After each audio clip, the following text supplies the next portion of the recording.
मैं हर एक के कमरे में रहता हूँ। श्री गजाधर भारद्वाज शांति कुंज। सन 1973 में 24वें प्राण प्रत्यावर्तन शिविर में मैं सम्मिलित हुआ था। मैं 31 नंबर कमरे में दर्पण साधना कर रहा था। अचानक मैंने देखा गुरुजी मेरे पीछे खड़े हैं। मैं पीछे मुड़ा पर गुरुजी मुझे कहीं दिखाई नहीं दिए। फिर मैंने दर्पण में देखा तो गुरुजी फिर दिखाई दिए। फिर पीछे मुड़कर देखा तो कोई नहीं था। मेरे कमरे का दरवाज़ा भी बंद था। जब प्रणाम करने गया तो गुरुजी से पूछा, गुरुजी ऐसा क्यों हुआ? गुरुजी ने बताया, बेटा मैं इन दोनों हर एक के कमरे में रहता हूँ। अभी अभी यहाँ गुरुजी खड़े थे। 20 मार्च से 20 अप्रैल के 29 दिन में गुरुजी के 58 भाषण हुए और मैंने उपाध्याय जी, चौरसिया जी, महेंद्र जी, कपिल जी, शिव प्रसाद जी आदि ने साथ साथ वानप्रस्थ धारण किया। सन 1977 में मैंने संविधान दिया। फिर मैंने कार्यकर्ताओं से कहा कि अब मैं घर जाऊंगा और पैसे कमाऊंगा, मुझे अपने बच्चे पालने हैं। गुरुजी ने मुझे बुलाया और कहा, अब तू अपना दिमाग मत लगा, यहाँ आ जा, बच्चों की देखभाल मैं करूँगा। बच्चों को यहाँ भर्ती कर दे और तू भी भर्ती हो जा। बस तू 4 बातों का ध्यान रखना। बच्चों को क्या करना है, कोई दबाव नहीं डालना। नौकरी करेंगे तो उन्नति करा दूंगा, व्यापार करेंगे तो फ़ायदा करा दूंगा, हमारे पास रहेंगे तो बाबा नाती का रिश्ता भी फ़ायदेमंद ही रहेगा। उनके कहने पर मैं शांति कुंज का ही हो गया। दशहरे में उन्होंने मुझे आंवलखेड़ा भेज दिया। वहाँ पर एक दिन जब अखंड जप चल रहा था तो मैंने मंदिर की तरफ बहुत ऊंचे, लगभग 30 से 40 फीट ऊंचे गुरुजी को खड़े देखा। मैंने 3-4 बार आंखें मली पर मुझे वही दृश्य दिखाई दिया। वहीं पर जानकी प्रसाद जोशी जी भी पूजा कर रहे थे। मैंने पूछा, तुम्हें कुछ अनुभव हुआ? वे बोले, हाँ, अभी अभी यहाँ गुरुजी खड़े थे। माता जी का सूर्यार्घ। सन 1981-82 की बात है। एक दिन मैंने माता जी को सूर्य भगवान को अर्घ देते हुए देखा। मैंने देखा सूर्य की गहरी प्रकाश किरणों का एक समूह उनके चरणों में आ रहा है। फिर यह प्रकाश किरणें बिखर कर शांति कुंज के परिसर द्वारा सूखी जा रही हैं। मैंने गुरुजी से पूछा, गुरुजी आज मैंने माता जी का विलक्षण स्वरूप देखा, यह क्या है? तो गुरुजी ने कहा, माता जी की इसी दिव्य प्रकाश और शक्ति से शांति कुंज और युग निर्माण योजना संचालित है। तूने मेरे सूक्ष्म शरीर के दर्शन किए हैं। ऐसे ही एक दिन जब मैं गुरुजी के कमरे में गया तो गुरुजी जमीन पर बैठकर नक्शे में कुछ देख रहे थे। गुरुजी के पैरों के तलवे मुझे स्पष्ट दिख रहे थे। मैंने देखा कि उनमें चक्र कमल चिन्हित हैं। मैंने गुरुजी से पूछा तो गुरुजी ने बताया, तूने मेरे सूक्ष्म शरीर के दर्शन किए हैं, पर इस बात की चर्चा बाहर मत करना। गुरुदेव की लीला। श्री कैलाश प्रसाद लांबा जी कोरबा में ठेकेदारी का कार्य करते हैं। किसी भी ठेकेदार के लिए मार्च का महीना बहुत महत्वपूर्ण होता है क्योंकि सरकारी काम का पैसा इसी समय प्राप्त होता है। अतः वे भी अपने वर्ष भर के बिलों के भुगतान की प्राप्ति हेतु प्रयासरत थे। प्रसंग सन 1977 मार्च के मध्य का है। शांति कुंज से वंदनीय माता जी का पत्र आया, आपको पूज्यवर ने याद किया है, फौरन चले आए। श्री लांबा जी कहते हैं, मैं बड़े पशुपेश में पड़ गया। यदि हरिद्वार जाता हूँ तो सारे बिल रह जाएंगे, यदि नहीं जाता हूँ तो गुरुवर के आदेश की अवज्ञा होगी। 2 रात में सो नहीं सका, क्या करूँ कुछ समझ नहीं आ रहा था। अंत में तीसरे दिन निर्णय ले ही लिया कि चाहे जो हो मुझे शांति कुंज पहुँचना ही है। सभी बिल जैसे तैसे बनाकर पेश करके मैं हरिद्वार पहुंच गया। तब शांति कुंज में गुरुजी से मिलने की कोई बंदिश नहीं थी। परम वंदनीय माता जी से मिलकर मैं ऊपर गुरुदेव से मिलने गया। एक सीढ़ी नीचे से ही देखा, पूज्यवर अपने साधना कक्ष में तख्त पर बैठे हैं। उन्होंने भी मुझे देख लिया व इशारे से मुझे वहीं बुला लिया। मैंने वहां पहुंचकर गुरुदेव को प्रणाम किया व धीरे धीरे उनके पैरों को सहलाने लगा। किंतु जैसे ही मैंने सिर उठाकर गुरुजी की ओर देखा, मैं आश्चर्यचकित रह गया। मैंने देखा तख्त पर पूज्यवर की जगह दादा गुरुजी बैठे हैं। कुछ सूझा नहीं क्या करूं। फिर मैंने गुरुदेव की साधना स्थली की ओर मुंह किया तो वहां गुरुदेव बैठे दिखाई दिए। फिर पलटकर तख्त को देखा तो पता चला गुरुजी तख्त पर बैठे हैं। अब तो मेरी स्थिति अजीबोगरीब हो गई।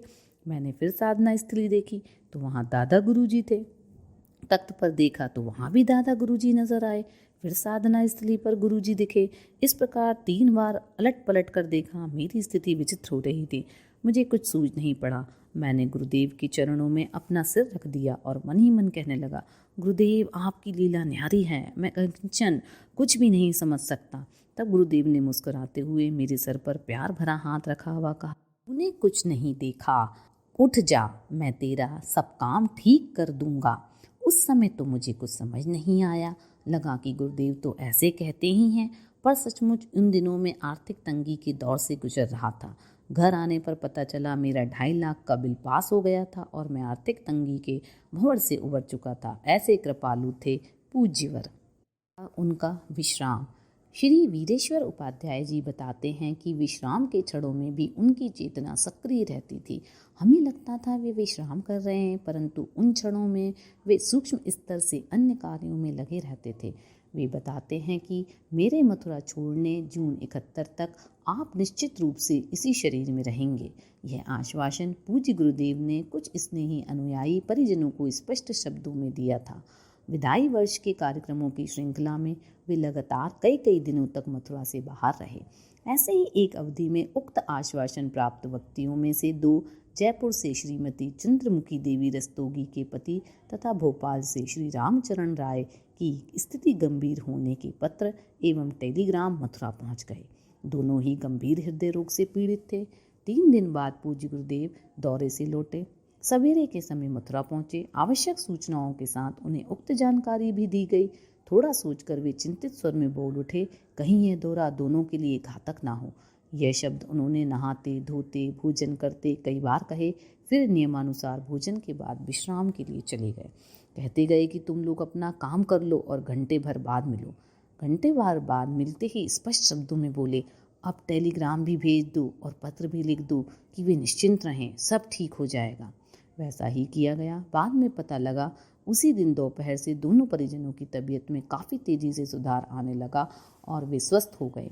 ऐसा ही एक प्रसंग यह भी है कि सवेरे 7 साढ़े 7 बजे के बीच पूज्य गुरुदेव अपने कक्ष में कार्यकर्ताओं को दिशा निर्देश दे रहे थे। नीचे से सूचना मिली कि दिल्ली से ट्रंकाल आया है। एक भाई ने जाकर बताया कि लॉर्ड श्री शिवशंकर गुप्ता तत्कालीन ट्रस्टी और कानूनी सलाहकार कल दोपहर 11 बजे से बेहोश हैं।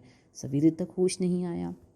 पूज्य गुरुदेव ने सुना तो बोले, अच्छा आज की बात यहीं बंद करते हैं। यह कहकर नियमानुसार वंदनीय माता जी के पास जाकर भोजन किया और विश्राम के लिए लेट गए। बाद में पता लगा कि श्री शिवशंकर जी को सामान्य बेहोशी नहीं थी, केस ब्रेन हैमरेज का था।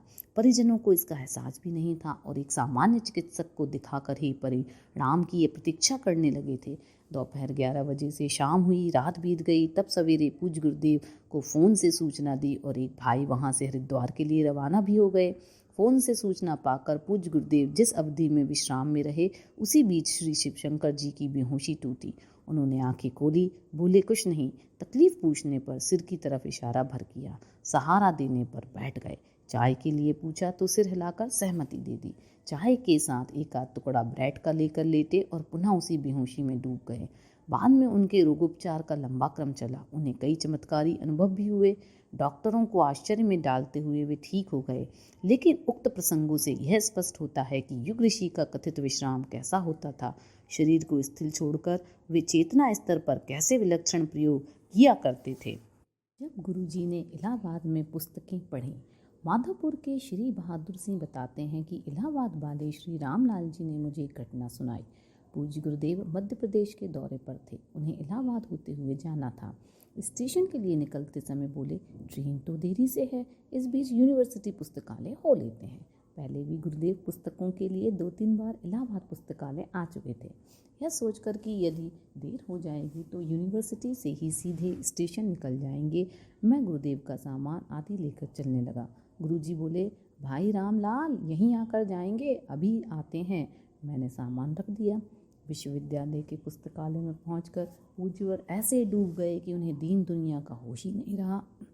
जैसे तैसे ट्रेन के आने का समय समीप आ रहा था। मेरा मन घबरा रहा था। मैंने 2-3 बार कहा कि गुरुजी सामान भी लेना है और स्टेशन भी पहुंचना है। थोड़ी देर बाद गुरुजी बोले, समय हो गया होगा, यह भी तो एक यज्ञ है, इसे बीच में छोड़कर नहीं चल सकते। गुरुदेव पुस्तकें पढ़ने में पूरी तरह मगन थे। एक पुस्तक में लगभग 10 मिनट लगाते। वे पुस्तक पढ़ते व एक तरफ रख देते। वे हिंदी, अंग्रेजी, प्राकृत, पाली, संस्कृत सभी भाषाओं की किताबें देख गए। इसी बीच मेरे मित्र भटनागर जी गुरुदेव को लेकर स्टेशन जाने के लिए घर पहुंचे तो उन्हें पता चला कि गुरुजी और मैं दोनों साथ में ही हैं। उन्होंने अनुमान लगाया कि हम लोग स्टेशन ही गए होंगे, सो वे सीधे वहीं पहुंच गए। थोड़ी देर ढूंढा, पर यह सोचकर कि कहीं बैठ गए होंगे और वे छूट जाएंगे, भटनागर जी ने टिकट लिया व चलती गाड़ी में बैठ गए। निर्धारित कार्यक्रम में पूरा भाग लिया। लौटे तो बहुत खुश, कहने लगे ना जाने कैसे गुरुदेव ने ट्रेन में हमें ढूंढ लिया और अगले स्टेशन पर भी हमारे पास आकर बैठ गए, पर आप नहीं मिले। उन्होंने बताया कार्यक्रम बहुत बढ़िया रहा, हम सीधे स्टेशन से ही आ रहे हैं, पर स्टेशन पर उतरने के बाद गुरुदेव दिखे ही नहीं, इसलिए सीधा आपके पास ही आ रहा हूँ। मुझे थोड़ा आश्चर्य हुआ, वे क्या कह रहे हैं? गुरुदेव तो लाइब्रेरी से ट्रेन टाइम के निकल जाने के भी आधे घंटे बाद मेरे साथ घर लौटे। वह चादर ओढ़कर सो गए, कार्यक्रम में तो वे गए ही नहीं थे। पिछले 3-4 दिन से गुरुदेव तो हमारे घर पर ही थे। वे रोज इलाहाबाद विश्वविद्यालय की लाइब्रेरी में किताबें पढ़ने जाते रहे थे। मैंने पूछा भी कि अब कार्यक्रम का क्या होगा, तब वे हंसकर टाल गए और बोले कार्यक्रम की व्यवस्था भी हो जाएगी। मैंने भटनागर जी से कहा, गुरुदेव तुम्हें दिखते भी कैसे? वे तो यही हैं, कार्यक्रम में तो वे गए ही नहीं थे। भटनागर जी ने आश्चर्य मिश्रित स्वर में कहा, क्या कह रहे हैं आप? मैं झूठ बोल रहा हूँ क्या? मैं गुरुजी के साथ था। मैं तो यह सोच रहा था आप कैसे हैं जो गुरुजी को अकेले भेजकर खुद घर पर रह गए। हम दोनों का वार्तालाप गुरुजी अंदर लेटे लेटे सुन रहे थे। उन्होंने हमें बुलाया और कहा, क्या लड़कपन करते हो? दोनों की बात सच्ची है, मैं यहाँ भी था, वहाँ भी था। वहाँ रेल में भी भटनागर जी के साथ मैं ही था, यज्ञ में भी मैं ही था। तुम इस बात को गोपनीय ही रखना। यह मेरा स्वरूप मेरे महाप्रयाण के बाद ही लोगों को पता लगे, यह ध्यान रखना। समय आने पर ऐसी ढेरों बातें लोगों को पता चलेंगी, तब वे हमारे स्वरूप को पहचान पाएंगे। देखता हूँ कैसे नहीं मानती। कोरबा के श्री कैलाश प्रसाद लांबा जी कहते हैं कि जांजगीर तहसील छत्तीसगढ़ के कुलीपोटा गांव के श्री साधराम साहू अक्सर अपने जीवन की एक अविस्मरणीय घटना सुनाया करते थे। यह सन 1967-68 की घटना है। एक दिन गुरुदेव प्रवचन कर रहे थे। प्रवचन करते करते ही अचानक उनका चेहरा गुस्से से लाल हो गया। वह कहने लगे, नहीं मानती, नहीं मानती, देखता हूँ कैसे नहीं मानती, बंद करना पड़ेगा, आदि आदि। राजस्थान के कोटा जिले के बूंदी तहसील में इंद्रगढ़ देवी का मंदिर है। उन दिनों वहाँ प्रतिवर्ष 1000 से भी अधिक बकरों की बलि दी जाती थी। संभवतः उसी परिप्रेक्ष्य में पूज्यवर ने वह कथन कहे थे, क्योंकि इसके तुरंत बाद वे शिवरात्रि की ओर मुखातिब होकर बोले, गुरु गोविंद सिंह के पंच प्यारे थे जिन्होंने आदर्शों के लिए स्वयं को बलिदान कर दिया। गुरु आज्ञा पर अपना सिर कटाने को तैयार हो गए थे।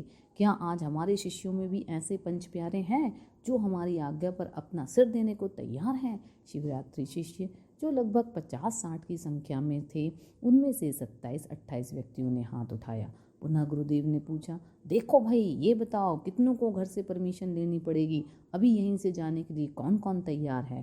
कहाँ जाना है, क्या करना है, अभी ये बात स्पष्ट नहीं थी। बात सिर कटाने की थी, सो घर से परमिशन की आवश्यकता नहीं लेने वाले केवल हाथ ही 8 ऊपर रहे, बाकी सभी नीचे हो गए। प्रवचन समाप्त हुआ। उन 8 को घिया मंडी बुलाया गया। सारी बातें समझाई गई। तुम्हें 1 माह के लिए इंद्रगढ़ जाना है, पशु बलि के विरुद्ध अभियान छेड़ना है, सुबह यज्ञ करना व दिन भर प्रचार प्रसार। ने सारी बातें सुनी तो रो पड़ी। कहने लगी, बेटा, वहाँ रेगिस्तान की तपती रेत में तुम्हें नंगे पैरों चलना होगा।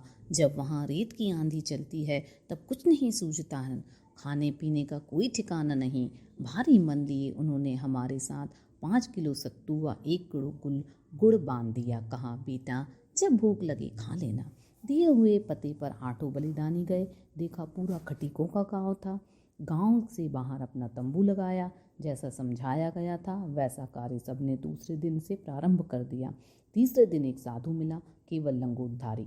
बातचीत हुई, सबने अपना उद्देश्य बताया। उसने कहा, आप लोग अच्छा काम कर रहे हो, आपके गुरु महान है, मैं भी आपके साथ चलूं तो 9 हो जाएंगे। सब मान गए। 9 की टोली प्रचार प्रसार हेतु जुट गई। दूसरे दिन यज्ञ के उपरांत सबके चलने की बारी आई तो उस साधु ने कहा, मुझे घर पर ही रहने दो तो अच्छा हो। हम सब चले गए। रात को वापस आए तो देखा आसपास से फूस लाकर तंबू में लगा दिया गया है, गर्म पानी किया रखा है, भोजन भी तैयार हो चुका है। सबने इसे गुरु कृपा माना। इसके बाद साधु सबके पैर गर्म पानी से धोने लगा। हम सब मना करते, फिर भी वह खींच खींच कर पैर धोता, रोज वही भोजन बनाकर खिलाता। इस प्रकार वह साधु हमें वरदान बनकर मिला। पूरे 1 माह तक सबने पशु बलि निषेध का प्रचार किया। इसकी हानियाँ समझाई, देवताओं के रिष्ट होने की बात कही। प्रतिदिन 20 किलोमीटर तक अलग अलग क्षेत्रों में पैदल नापते थे। सबके पैरों में छाले पड़ जाते थे, फिर भी गुरु श्रद्धा के वशीभूत हो सभी ने 1 माह के अंदर जन जागृति की हवा फैला दी। अब वह गांव जो खटीकों का था, उन्हें भी भय लगा कि क्या सचमुच पशु बलि बंद हो जाएगी। अतः पूरा गांव इकट्ठा हुआ और तय किया कि 8 ऐसे बुढ़े जो मरने वाले हों वे खड़े हो जाएं, वह 8 की गर्दन उड़ा दें, फिर भले फांसी पर लटक जाना पड़े। इस प्रकार दोनों तरफ के जागरण का असर प्रशासन के कानों तक भी पहुंचा। वह भी कैसे चुप रहता। पूरे जिले के प्रशासन की बैठक हुई। वातावरण ऐसा बन गया था कि कब क्या हो जाए। अतः पुलिस भी पूरी तरह चौकन्ना थी। किसी भी अप्रत्याशित घटना से निपटने के लिए वहां पुलिस छावनी बन गई थी। नवरात्रि के अंतिम दिन हम 8 बलिदानियों ने सुबह 4 बजे ही नहा धोकर मंदिर को घेर लिया, ताकि कोई भी व्यक्ति हमारे जीवित रहते तक बलि न दे सके। उस समय वह साधु साथ नहीं था। वह सभी अंध श्रद्धालु अपने साथ बकरा लिए हुए मंदिर की ओर आ रहे थे। वहाँ भीड़ बढ़ती जा रही थी। इस सब से मंदिर के अंदर जाने में दिक्कत होने लगी। हम 8 ने भी स्पष्ट कर दिया कि बिना हमको मारे आप मंदिर के अंदर नहीं जा सकते। हालात नाजुक बनते जा रहे थे।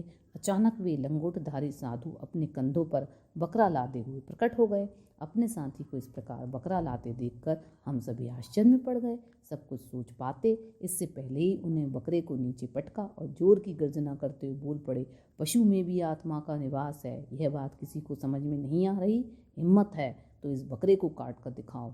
उस साधु के सिंहनाद में वह गर्जना थी कि जो व्यक्ति थोड़ी देर पहले पशु बलि के पक्ष में खड़े थे, सभी भाग खड़े हुए। मौका देखकर पुलिस ने भी कमान संभाली और धारा 144 लागू हो गई। सभी तितर बितर हो गए। गर्दन उड़ाने वाले खटीक भी खिसक लिए। हम 8 को लग रहा था कि आज तो हमारी गर्दन उड़ेगी ही, क्योंकि इसके लिए ही तो मथुरा से चले थे। किंतु पलक झपकते ही वह साधु आया, ललकारा और भीड़ को तितर बितर कर अंतर ध्यान हो गया। फिर कहीं ढूंढने पर भी नहीं मिला। तभी कुछ लोगों ने कहा, हमने तो उसे उसी समय नीचे देखा था। 750 सीढ़ियाँ 2-4 मिनटों में कैसे तय की जा सकती हैं? अतः सबने एक स्वर से उन्हें चमत्कारी बाबा ही माना, जो ऐन वक्त पर अपने शिष्यों की रक्षा हेतु प्रकट हुए थे। अन्यथा क्षण भर की भी देर होती तो सभी की गर्दन कट जाती। पूज्यवर भला ऐसा कैसे होने देते? साधु का भी कहीं अता पता नहीं था। अतः 8 अपना डेरा उठाकर मथुरा आए। गुरुदेव ने मुस्कुराते हुए समाचार पूछा, कहो क्या हाल चाल है?